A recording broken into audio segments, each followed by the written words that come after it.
बुरा। हाथी घोड़े दास दासियां जितनी चाहे मांग लो, पर मुझे सुखी होने का रहस्य तो बता दो। राजा, हाथी घोड़े दास दासियों के बिना भी मैं सुखी हूँ। फिर कभी आना। तुम्हें क्या चाहिए बुरा? मांग कर तो देखो। मुझे सुखी होने का रहस्य तो बता दो।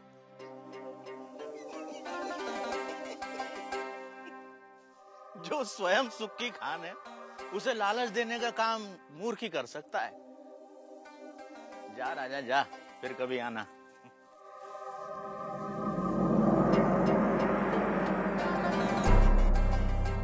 और राजा चला गया। उसे समझ नहीं आया कि गाड़ीवान भूरे को क्या चाहिए था कि अचानक राजा एक दिन अकेले गाड़ीवान के सामने आ खड़ा हुआ।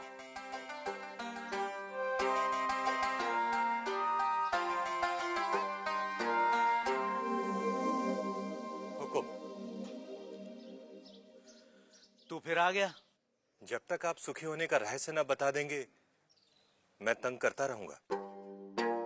मेरी पीठ खुजा सकेगा? हाँ मालिक। ला, खुजा। रहने दे, रहने दे। ठीक से बैठ जा, बैठ ठीक से। पहले ही अपने दिखावे का बोझ छोड़कर आता तो मेरी पीठ खुजलाने से बच जाता। पूछ, क्या जानना चाहता है? यह कैसा रहस्य है कि जिसके पास सैकड़ों कमीजें हैं वह सुखी नहीं है, और जिसके पास कोई कमीज नहीं वह सुखी है?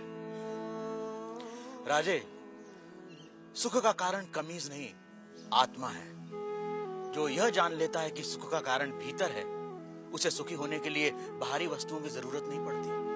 पर मन तो हमेशा सुख के लिए बाहरी वस्तुओं के पीछे भागता रहता है। इसीलिए राजे, जो अपने आनंद स्वरूप आत्मा को जान लेता है, वह वस्तुओं के पीछे भागना बंद कर देता है। मैं समझा नहीं। राजे, आनंद आत्मा का स्वरूप है। आत्मा अनंत है, इसलिए आनंद भी अनंत है। आत्मा के स्वरूप के कारण व्यक्ति स्वयं से हर क्षण प्रेम करता है। क्या कभी सोचा है कि व्यक्ति बूढ़ा हो जाता है, बीमार हो जाता है, इंद्रियां साथ छोड़ रही होती हैं, मौत द्वार खटखटा रही होती है, फिर भी आदमी जीना चाहता है? क्यों?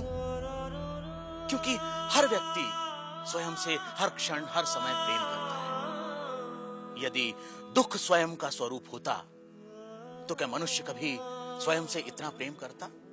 कभी तुमने सोचा है कि कभी कभी आत्महत्या का विचार क्यों आता है? नहीं मालिक।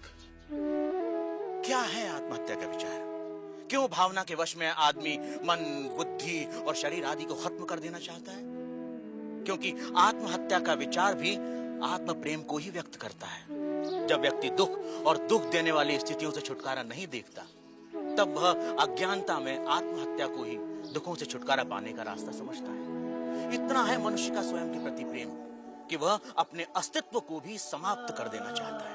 सुख भीतर है तो मनुष्य बाहर संसार के पीछे भागता क्यों है? क्योंकि वह स्वयं से प्रेम करता है।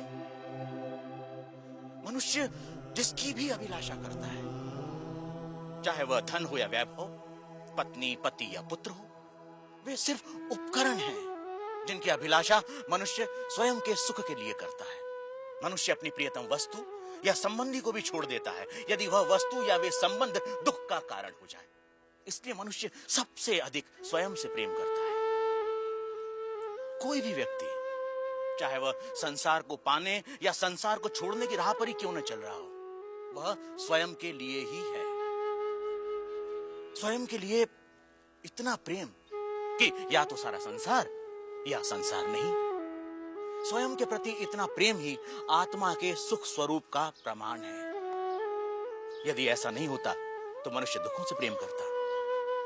क्योंकि अज्ञानतावश हम अपने आनंद स्वरूप को नहीं जानते, इसलिए इस आशा में संसार और वस्तुओं के पीछे भागते रहते हैं कि वह हमें छोटे छोटे सुख देगी। यह ठीक वैसा ही है कि जो सुखों का स्वामी है, राजा है, वह खुद को भिखारी समझ दूसरों से इसकी उम्मीद करता है। यही है अज्ञान की शक्ति। इसलिए राजे, संबंधों का और वस्तुओं का सुख स्थायी नहीं होता, परंतु आत्मा का आनंद असीम होता है। वो कैसे स्थायी है? राजीव, जब भी हम किसी प्रिय व्यक्ति या प्रिय वस्तु को देखते हैं तो उससे आनंद होता है। इस आनंद को शास्त्र प्रिय कहते हैं। और जब हम उस वस्तु को पा लेते हैं या उस व्यक्ति से मिल लेते हैं तब वह आनंद कई गुना बढ़ जाता है। उसे मोद कहते हैं। और जब हम उस वस्तु का उपभोग करते हैं तब उससे प्राप्त होने वाले आनंद को प्रमोद कहते हैं। परंतु जैसे ही हम उस व्यक्ति या उस वस्तु से अलग हो जाते हैं वह आनंद भी समाप्त हो जाता है। इसलिए राजे, वस्तुओं का आनंद, व्यक्तियों का आनंद स्थायी नहीं होता, परंतु आत्मा का आनंद स्थायी और अनंत होता है। बुरा व राजा में आनंद पर लंबी चर्चा हुई, जिसे वेदांत में आनंद मीमांसा कहते हैं। सात्विक आनंद, राजसिक आनंद, तामसिक आनंद से लेकर अलग अलग प्राणियों और अवस्थाओं में आनंद की अनुभूति और उसके कारणों की बुरा ने मीमांसा की।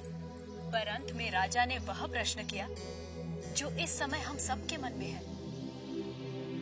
आर्य, यदि मैं ही आत्मा हूं और आत्मा का आनंद स्थान, समय, जन्म, शरीर, मन, बुद्धि और बाहर की किसी भी वस्तु से स्वतंत्र होता है, तो मैं अनंत, असीमित और पूर्ण आनंद का अनुभव क्यों नहीं कर पाता? राजे, यदि तुम अपनी आंखें बंद करोगे तो अंधेरा ही दिखाई देगा। जब तक तुम शरीर, मन, बुद्धि, संसार, वस्तुएं, रस, भाव और विचारों की ओर ही देखोगे तब तक तुम उस अनंत, असीमित और पूर्ण का अनुभव नहीं कर सकोगे। इसमें गलती आत्मा की नहीं, हमारे दृष्टिकोण की है। इसलिए राजे, यदि सुख चाहते हो तो बाहर नहीं, भीतर देखो। तो सूत्रधार, क्या इसका ये